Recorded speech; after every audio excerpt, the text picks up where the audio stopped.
देखिए, दिल्ली की मुख्यमंत्री आतिशी और आम आदमी पार्टी के संयोजक अरविंद केजरीवाल चुनाव आयोग के दफ्तर पहुंचेंगे और उससे पहले दिल्ली हाईकोर्ट ने सीएम आतिशी को एक नोटिस जारी कर दिया है। दिल्ली की मुख्यमंत्री आतिशी को हाईकोर्ट की तरफ से नोटिस, मानहानि मामले को रद्द करने के मामले में यह नोटिस जारी किया गया है। मानहानि रद्द करने के फैसले के खिलाफ याचिका पर नोटिस। दरअसल बीजेपी नेता प्रवीण शंकर कपूर ने मानहानि का ये केस किया था और इसी मामले में नोटिस दिल्ली हाईकोर्ट की तरफ से आतिशी को दिया गया है।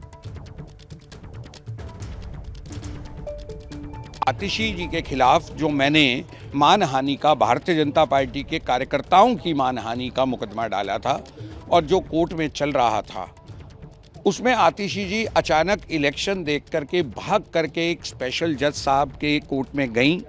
माननीय स्पेशल जज साहब ने कोर्ट को सुनते हुए आज सामने आया है।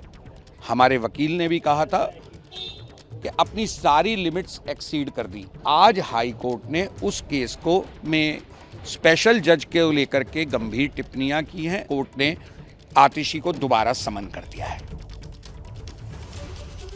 तो आतिशी को ये एक अदालत का समन जो बीजेपी नेता की तरफ से जानकारी दी जा रही थी, बलराम, क्या अब कानूनी तौर पर भी यहां पर दिल्ली की मुख्यमंत्री आतिशी की मुश्किलें बढ़ती हुई नजर आ रही हैं?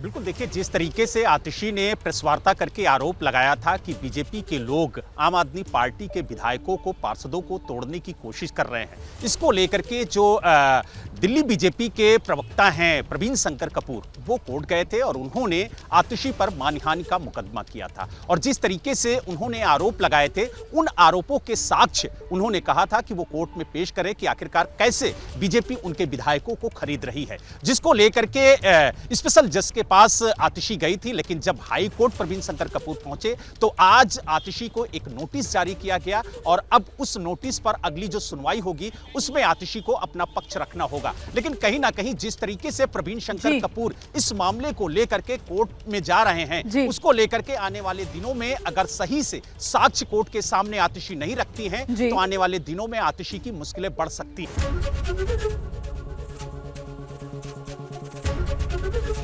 एबीपी गंगा, खबर आपकी, जुबान आपकी।